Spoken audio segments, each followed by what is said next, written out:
আজকের ভিডিওতে আমরা একটি মিরর তৈরি করব, যেটি তৈরি করতে আমাদের জাস্ট হাউস হোল্ড কিছু আইটেম লাগবে, যেটা দিয়েই আমরা তৈরি করে ফেলতে পারবো। চলুন ভিডিওটি শুরু করা যাক।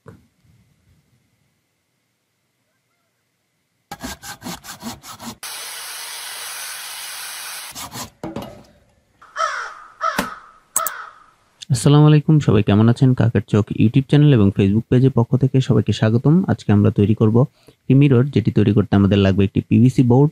এটি আমরা নিয়েছি একটি মাপ নিয়ে, আমরা সেই মাপের একটি মিরর আনবো।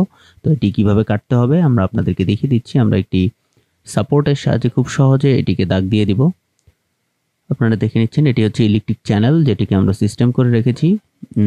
দুঃখিত, একটি অ্যাক্সিডেন্টের কারণে হাতে ব্যথা পেয়েছি, তাই গ্লাভস পরতে পারছি না। আমরা একটি কাটার দিয়ে আমরা পিভিসি বোর্ডটিকে কেটে ফেলবো। এটি খুব সহজেই কেটে ফেলা যায়, আপনারা পিভিসি বোর্ড জানেন, খুব সফট। এখন এটিকে আমরা একটি মিরর লাগাবো। এই মিররটি আমরা একটি সাইজ মতো নিয়ে নিয়েছি। মিররটিকে জাস্ট গ্লু গান দিয়ে মাঝে বসিয়ে দিব, তাহলেই হয়ে যাবে। এখন আমরা এটার সাথে ইউজ করব হচ্ছে প্লাস্টিকের ওয়ান টাইম চামচ, যেটি আপনারা দোকানে ইজিলি কিনতে পারবেন, প্যাকেট হিসেবে পাওয়া যায় এটি। আমরা এগুলিকে বসিয়ে দেব। আমি যেভাবে বসাচ্ছি আপনারা আমাকে খেয়াল করবেন, একইভাবে বসাবেন, তাহলে মিররটি সেম টু সেম সুন্দর হবে, একইভাবে যেভাবে আমি বসিয়েছি।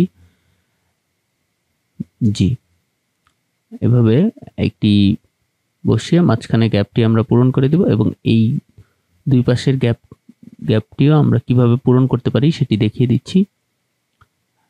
আমরা কিছুটা ধাপ করে নিয়েছি, যেগুলো স্কিপ করে দিয়েছি, আমরা আপনাদেরকে দেখাচ্ছি।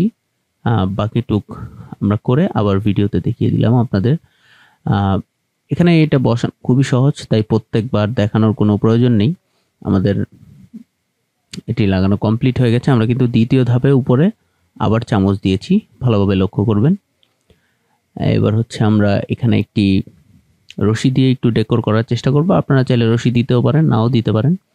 এবং ফাইনালি আমরা পার্ল দিয়েও ডেকোর করার চেষ্টা করব, আপনাদেরকে দেখিয়ে দিব শেষে। আমরা আমাদের এটি তৈরি হয়ে গিয়েছে, জাস্ট গ্লু গান দিয়ে লাগিয়ে দিলেই হবে।